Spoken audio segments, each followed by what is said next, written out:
안녕하세요. 평범한 50대 아주마입니다. 그동안 여러 사연들 들으면서 정말 세상엔 기막힌 사연들이 많구나 하면서 남의 일처럼 생각했는데 그런 일이 얼마 전 제게도 일어나 한번 이야기해보고 싶어 이렇게 사연을 보냅니다.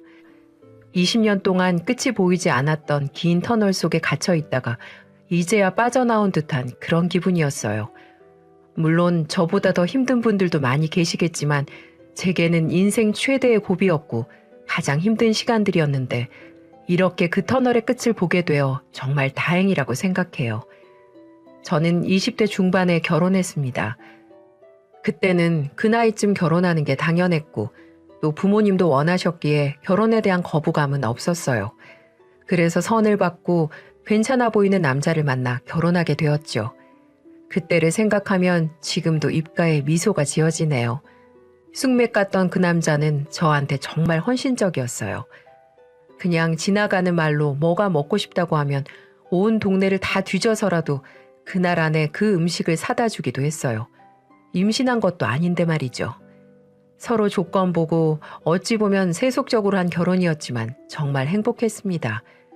그렇게 다정하고 가정적인 남자와 함께 살며 하루하루가 설렜고 또 내일은 어떤 일이 있을지 기대되는 그런 하루였어요.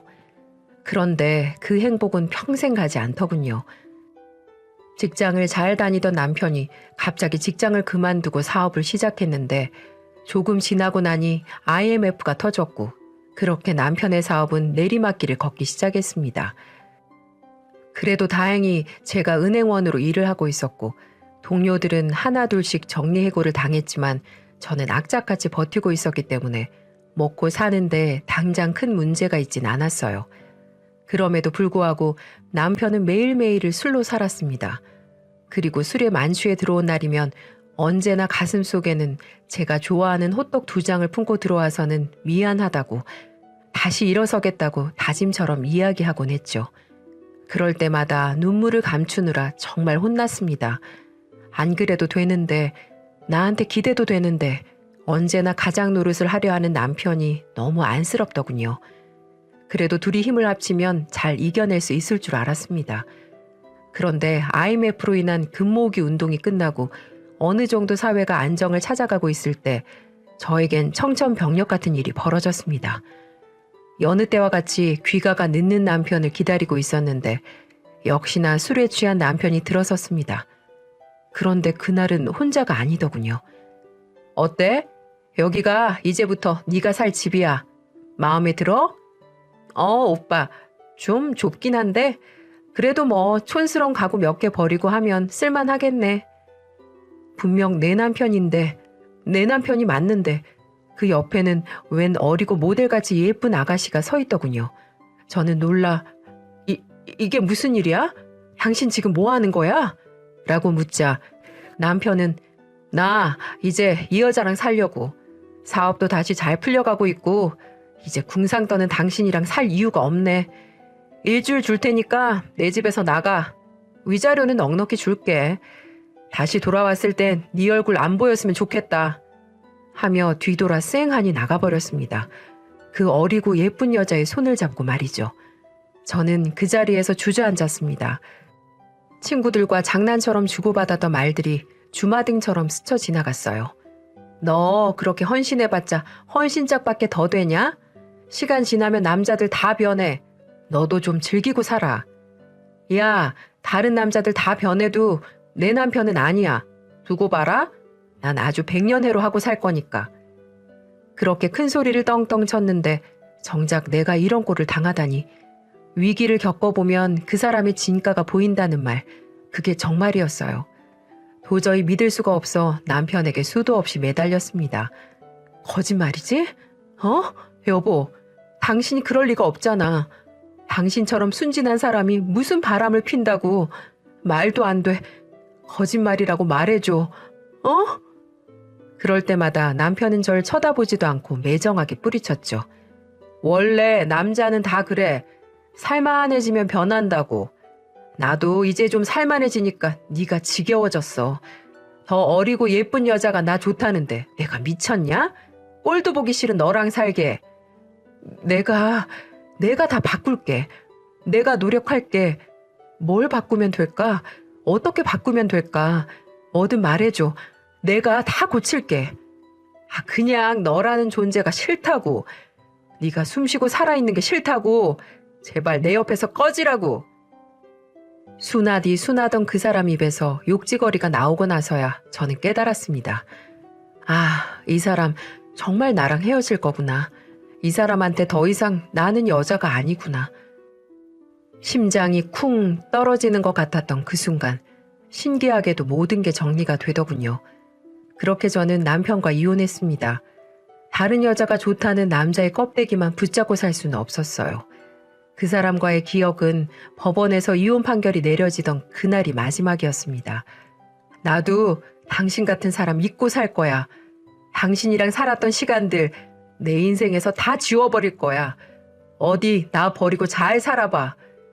눈물을 꾹 참고 있는 제게 위자료라며 두둑한 봉투 하나 툭 던져주고 돌아서던 그 모습.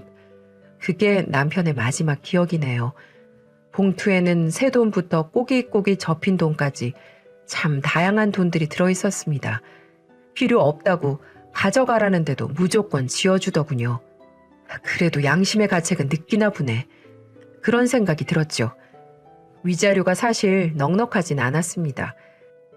그래서 남들처럼 위자료로 떵떵거리며 산다느니 인생이 바뀌었다느니 그런 반전은 없었지만 착실하게 은행 일하며 몇 년을 더 살았고 몇 년이 지나니 은행권의 희망퇴직 바람이 불어오기 시작했습니다. 이러다가는 나도 몇 년 못 가 정말 잘릴 수도 있겠구나 싶어 희망퇴직을 신청했습니다. 남편한테 받은 위자료, 일하면서 모은 돈, 희망퇴직으로 받은 퇴직금까지 다 합치니 서울 외곽의 작은 고시원 하나를 인수할 수 있게 됐습니다. 저는 그때부터 20년간 혼자 고시원을 관리하며 살아왔습니다. 재혼의 기회도 몇 번이나 있었지만 내키지 않았어요. 남자를 더 이상 믿을 수 없었거든요. 내가 그토록 믿었던 남자도 나를 배신했는데 또 다른 사람을 만나 사랑을 하고 다시 함께 살 부대끼며 산다는 게 정말 무섭고 지겨웠어요.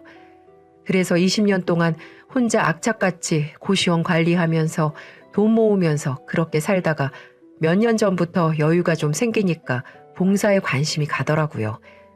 친구가 서울 무료 급식소에서 봉사를 하는데 나름 보람이 있다길래 몇 번 따라 나갔고 괜찮네 싶어 저도 고정적으로 날짜를 정해 봉사를 나가기 시작했어요. 노숙자분들에게 배식을 해줄 때마다 여러 가지 생각들이 교차하곤 하더군요. 이 사람들도 뭔가 사연이 있었겠지? 꼴랑 밥 한 그릇 주면서 내가 너무 거드름 피우는 건 아닐까? 웃어야 할까? 무표정해야 할까? 표정 하나까지 신경이 쓰이더군요.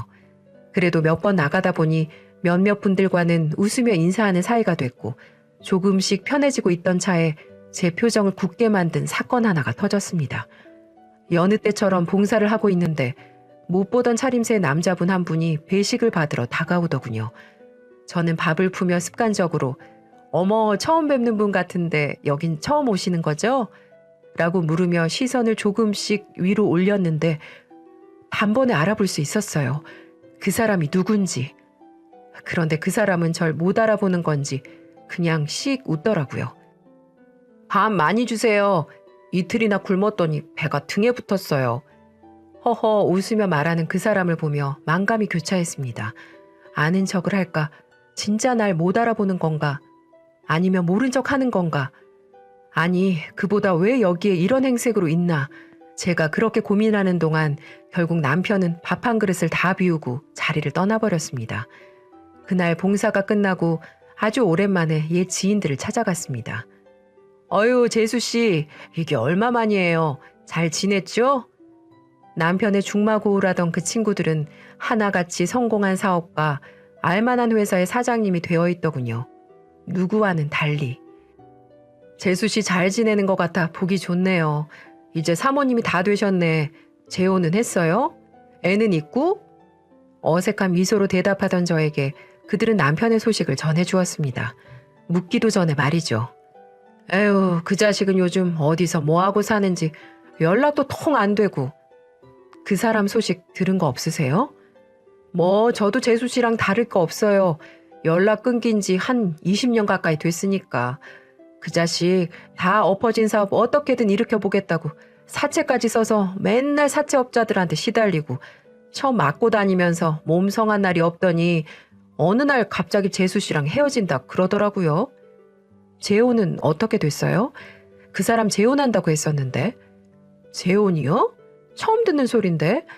그 자식 그때 사채도 끌었을 만큼 다 끌어서서 있는 돈 없는 돈 탈탈 털고 친구들한테 돈 빌려서 잠수 탔는데 그런 놈이랑 누가 결혼을 해주겠어요. 그때 그렇게 친구들한테 빌린 돈이 아마 2천만 원쯤 될걸요. 마음이 쿵 내려앉았습니다. 2천만 원. 정확히 제가 받은 위자료 금액이었어요. 다른 친구를 만나도 모두 똑같은 말들만 전했습니다. 저도 그 자식 소식 몰라요. 몇 년 전에 누가 어디 지방 기차역에서 노숙하고 있는 걸 봤다는 소문은 있는데 저도 직접 본 건 아니라서. 사업 망하고 노가다판 가서 뛴다던 게 15년 전쯤인데 그 이후로는 저도 모르겠네요. 그 자식 연락되면 저한테도 꼭 좀 연락 주세요. 받아야 될 돈이 얼만데 잠수를 타고. 저도 그 자식 때문에 죽겠어요. 마누라 눈치를 아직까지 본다니까요. 잔인하게 나를 버리고 어린 여자랑 산다던 그 사람은 그렇게 유령처럼 살아왔던 겁니다. 친구들 쌈짓돈까지 빌려 저에게 위자료로 다 주고 정작 자신은 돈 한 푼 없는 노숙자가 되어서요. 그것도 모르고 저는 매일같이 원망이나 했으니 그런 저를 보며 또 미안하다, 일어서겠다 다짐하던 그 사람은 얼마나 마음이 찢어졌을까요?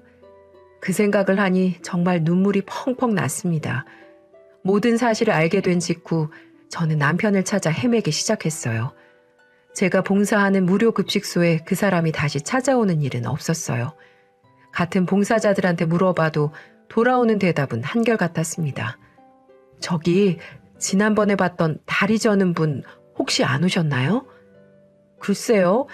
여기는 워낙 그런 사람들이 많기도 하고 다른 쪽에 있다가 잠깐 한두 번 들르고 마는 사람들도 있어서 다 기억하기도 어렵고요.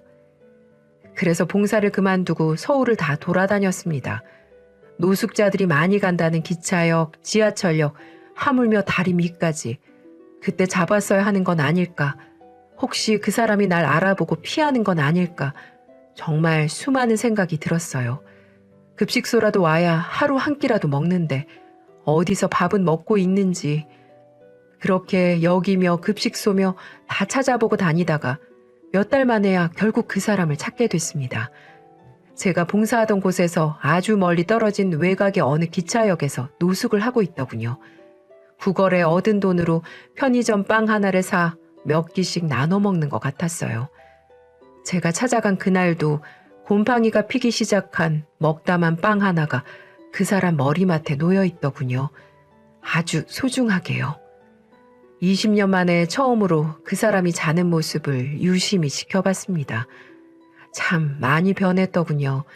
얼굴엔 주름이 자글자글했고 피부는 검게 그을려 있었고 구멍난 양말 사이로 보이는 발에는 발가락이 2개 없었어요.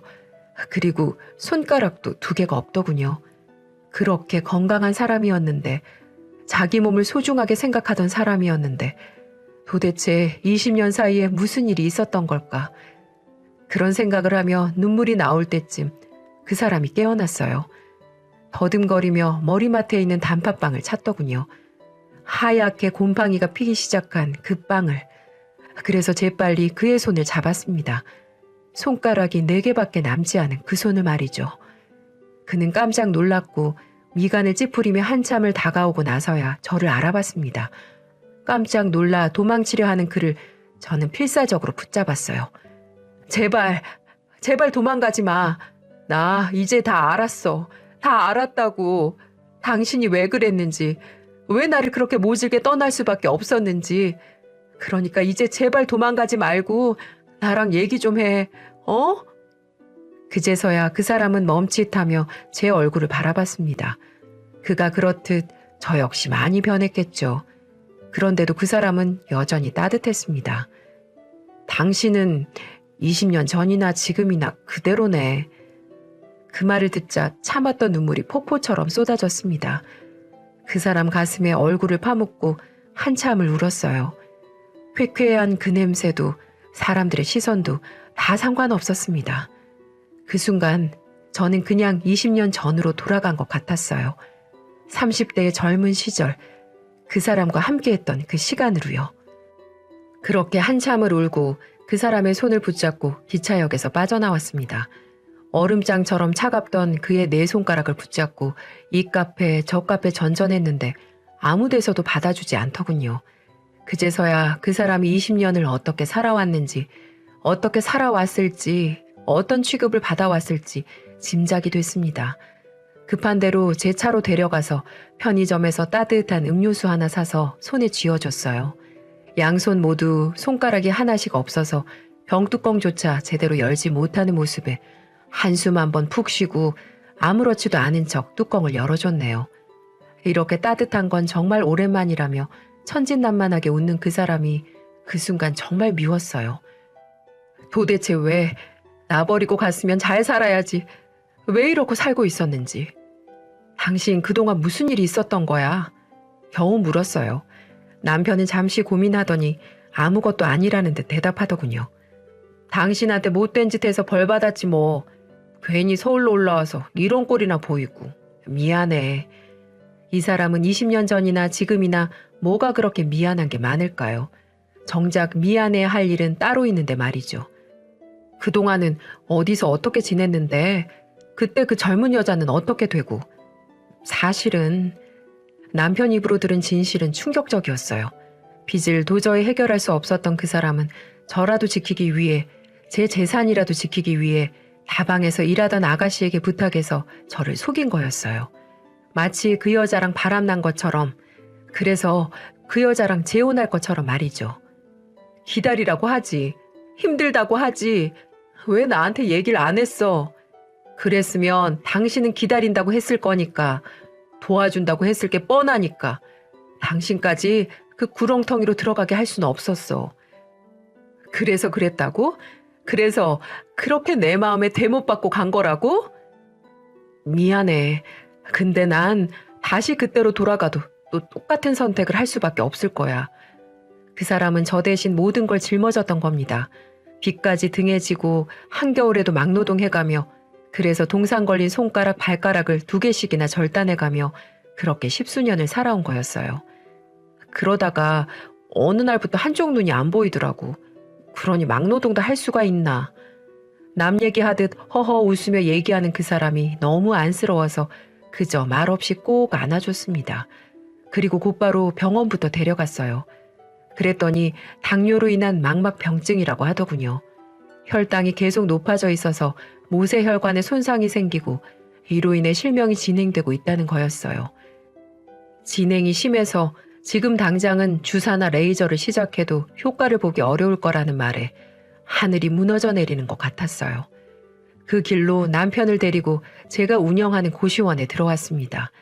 그리고 한 달 동안 정말 지극정성으로 보살폈어요. 평생 관심도 없었던 저당식 당뇨 환자식을 찾아보고 공부하며 매끼 정성스럽게 밥 지어 먹이고 같이 산책하면서 다시 20년 전으로 돌아간 것 같은 기분이었어요. 물론 남편이 잠들고 나면 하루하루 눈물로 지새우긴 했지만은요.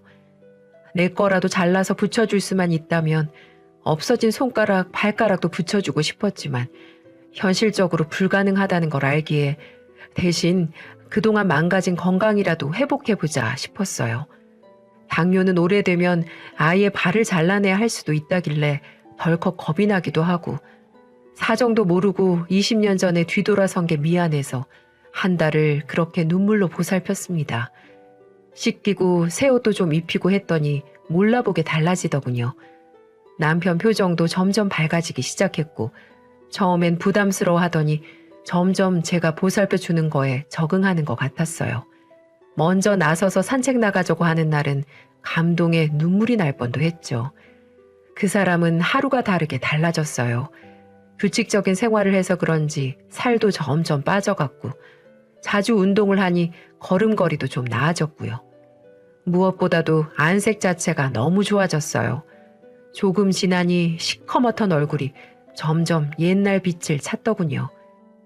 한 달 뒤 진료까지 과연 내가 이 사람을 얼마나 건강하게 만들 수 있을까 걱정스러웠는데 그렇게 하루하루 변해가는 모습을 보니 저도 기운이 나서 더 열심히, 더 열성적으로 보살폈습니다. 고시원 사람들도 처음에는 제가 노숙자를 데리고 들어왔다며 손가락질하고 심지어 방을 빼는 사람들도 있었는데 시간이 좀 지나고 나니 먼저 인사도 하고 남편이랑 친해져 바둑이나 장기를 두는 사람들도 생기더라고요. 아마 그렇게 되기까지 제가 안 보이는 곳에서 남편의 노력이 많았겠죠. 그런 사람이니까요. 항상 먼저 다가가고 살뜰하게 사람 챙기는 게 몸에 밴 사람이었거든요. 그 험한 시간을 보내고도 정말 한치도 변하지 않은 그런 사람이었어요. 또 그런 사람이라 제가 사랑했고 여전히 사랑하는 사람이기도 하지만요. 그렇게 한 달이 지나고 정말 떨리는 마음을 붙잡고 병원으로 향했습니다. 제 나름대로는 잘 먹였고 운동도 시켰는데 과연 건강이 어떻게 변했을지 그 사람보다 제가 더 긴장을 한 탓에 오히려 그 사람이 저를 안심시키더라고요. 난 당신이랑 다시 이렇게 만난 것만 해도 더 원할 게 없어. 두 눈이 다 멀면 어때? 당신이 내 옆에 있는데. 허허 웃는 남편한테 실없는 소리 한다고 그런 소린 하지도 말라고 타박했어요. 이제라도 좋은 것 보고 좋은 세상 보면서 살아야지 무슨 소리 하는 거냐고요. 그러다가 진료실에 들어갔는데 정말 깜짝 놀랐습니다. 제게 그런 기적이 찾아올 줄은 정말 몰랐어요. 의사도 놀라더군요. 한 달 사이에 무슨 일이 있었던 거냐고요.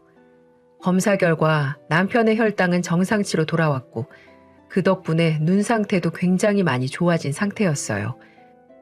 반대쪽 눈으로 주로 보다 보니 스스로 체감은 못했겠지만 검사를 해보니 실명된 눈의 시력이 조금씩 돌아오고 있다고 하더라고요. 아직은 시야가 좁지만 그래도 물체를 인식하기 시작했다고요. 이 정도면 주사나 약물 치료도 시작해 볼 수 있다고, 그럼 훨씬 더 좋아질 수 있다고 하더군요. 이대로 유지만 잘 된다면 더 이상의 합병증은 걱정 안 해도 될 거라는 의사 선생님의 말에 또 왈칵 눈물을 쏟고 말았습니다. 그 순간 든 생각은 한 가지뿐이었어요. 감사합니다.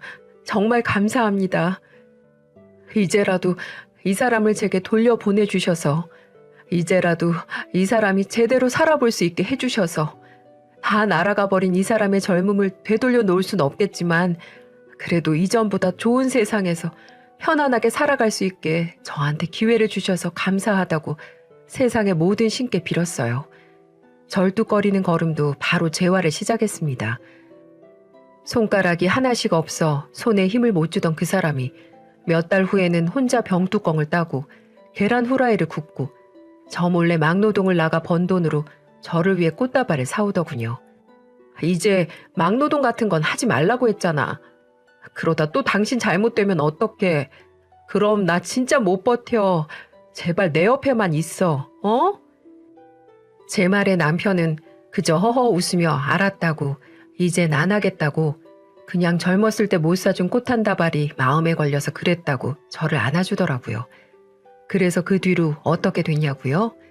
저흰 제2의 신혼을 맞이했습니다. 그동안은 혼자 살다 보니 굳이 고시원밖에 집을 얻을 필요가 없어 저도 고시원에서 지냈었는데 남편이랑 다시 합치고 나니 고시원에서 계속 지낼 수만은 없겠더라고요. 그래서 고시원 근처에 작은 아파트 하나 얻어서 예쁘게 인테리어도 하고 집도 꾸미고 매일매일 뭐 해 먹을까 고민하면서 남들처럼 평범하게 살고 있습니다. 남편은 그 사이에 건강이 점점 더 좋아져서 이제는 고시원 운영을 남편이 맡아서 하고 있고요. 저는 그냥 집에서 살림하면서 남편 건강에만 신경 쓰고 있어요. 여보, 오늘은 칼퇴근 할 거지? 아, 오늘 백이호 아가씨가 짐 뺀다고 해서 그걸 좀 도와주고 가야 될 것 같은데. 그럼 또 늦어? 친구들 불러다가 빼라고 하면 안 돼? 에이, 또 어떻게 그러나. 그리고 잘 지내라고 인사도 해줘야지. 짐 빼는 거 도와주고 배웅하고 바로 갈 테니까 조금만 기다려. 저녁 먹고 오늘은 영화도 한 편 보자. 치, 알겠어. 그럼 최대한 빨리 와. 젊은 신혼부부들이 보면 다 늙어서 저게 무슨 주책이냐고 흉볼지도 모르지만 저희는 처음 만나 함께했던 20대, 30대 초반의 그때처럼 알콩달콩하게 지내고 있습니다. 그리고 매달 병원에 갈 때마다 희망적인 얘기, 좋은 얘기만 들으니 저도 남편도 더 신나고 기운이 나서 열심히 살게 되는 것 같아요. 아주 가끔씩은 일탈도 해가면서 말이죠. 얼마 전엔 정식으로 식도 다시 올렸습니다. 결혼식이라고 하긴 조금 부끄럽지만 다시 처음부터 시작한다는 의미로 조촐하게 지인들 모아 파티처럼 시간을 보냈어요. 저는 하얀 드레스를 입고 그 사람은 까만 턱시도를 입고 서로 마주보고 서 있으니 젊은 시절 생각이 나더라고요. 주름이 몇 개 더 생긴 것 말고는 여전히 남편은 제게 멋있었고 세상에서 제일 잘생긴 저의 남편이었어요. 둘이 팔짱 끼고 식장으로 들어갈 땐 주책맞게 눈물도 나서 친구들이 장난스레 흉을 보기도 했네요. 야야, 다 늙어서 뭔 눈물이여? 헌신부가 울보네, 울보야. 덕분에 분위기는 하하호호 즐거웠습니다. 하얀 드레스에 샴페인이 튀어도 그 사람의 멋들어진 턱시도에 케이크를 흘려도 다 좋았어요. 그저 우리 둘이 함께 할 수 있다는 사실에 말이죠. 이제는 정말 헤어지지 않아도 되니까, 서로의 마음에 충실하기만 하면 되니까, 그런 아픈 이별은 더 이상 없을 거니까. 남은 삶이 길진 않겠지만 어쩌면 떨어져 있던 시간보다 함께할 시간이 더 짧을지는 모르지만 그렇기 때문에 더 소중하고 아름다운 시간들을 남편과 함께 하루하루 보내고 있습니다. 그리고 조금 부끄럽지만 얼마 전엔 임신한 사실을 알게 됐어요. 나이도 많고 해서 생각도 못했는데 소중한 새 생명이 저희에게 찾아와 줬습니다. 이제 와서 무슨 애기냐고, 애기가 불쌍하다고 주책이라고 손가락질하는 사람도 있겠지만 저는 그저 너무 좋고 감사합니다. 그 사람과 저를 닮은 아이를 낳을 수 있다는 사실이 말이죠. 남들은 손주 볼 나이라지만 저는 그 사람의 아이를 가져서 행복합니다. 잘 낳아서 예쁘게 키워보려고 해요.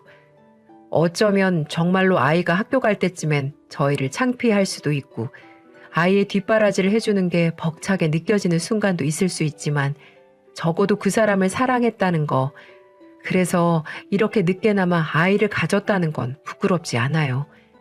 그리고 저는 제 남편과 아이와 함께 사는 모든 순간들이 가슴 벅차게 느껴질 겁니다. 매 순간이 행복한 지금처럼 말이죠. 제가 바라는 건 하나뿐이에요. 제 남편이 제 곁에 오래 있어주는 거, 건강한 남편, 건강한 아빠가 되어주는 거, 조금씩 건강도 회복해가고 걸음걸이도 좋아지는 남편을 보며 아, 내가 헛살지 않았구나 하는 마음이 듭니다. 상처받고 20년 동안 닫혀있던 마음의 문이 활짝 열리고 다시 남편이 그 문으로 들어왔을 때 저는 이미 세상 모든 걸 다 가진 거나 다름없었어요. 당장 숨이 멎는다 하더라도 후회는 없습니다. 다만 신이 있다면 한 가지 꼭 부탁드리고 싶네요. 이 행복을 하루만 더 느끼게 해달라고. 우리 아이가 학교에 입학할 때까지만 곁에서 엄마 노릇 할 수 있게 해달라고. 너무나도 먼 길을 돌아 다시 만나게 된 남편과 조금만 더 함께하게 해달라고요. 내가 아파도 좋으니 우리 남편만은 건강하게 살게 해달라고 말입니다. 조금씩 제 얼굴을 알아보고 있는데 어제는 한 걸음 뒤에서 오늘은 두 걸음 뒤에서도 제 얼굴을 볼 수 있는데 그렇다면 언젠가는 1m 밖에서도 저를 알아볼 수 있겠죠? 그 순간이 온다면 정말 당장 하늘나라로 가도 여한이 없을 것 같습니다. 여러분, 터널에는 반드시 끝이 있습니다. 아무리 긴 터널도 끝이 있기 마련이에요. 지금 내가 어두컴컴한 터널 안에 있다고 너무 자책하지 마시고 끝이 없을 거라고 절망하지도 마시고 한 걸음 한 걸음 꿋꿋하게 걸어나가다 보면 언젠가 볕들 날이 정말 옵니다. 살아보니 그래요. 남편을 다시 만나고 기적처럼 남편의 시력이 회복되고 아이까지 갖게 된 제 삶을 보면서 여러분들도 어려운 시기를 잘 극복해 나가셨으면 좋겠습니다. 긴 이야기 들어주셔서 정말 감사합니다. 매일매일이 행복한 저처럼 여러분에게도 행복한 일만 가득하셨으면 좋겠습니다.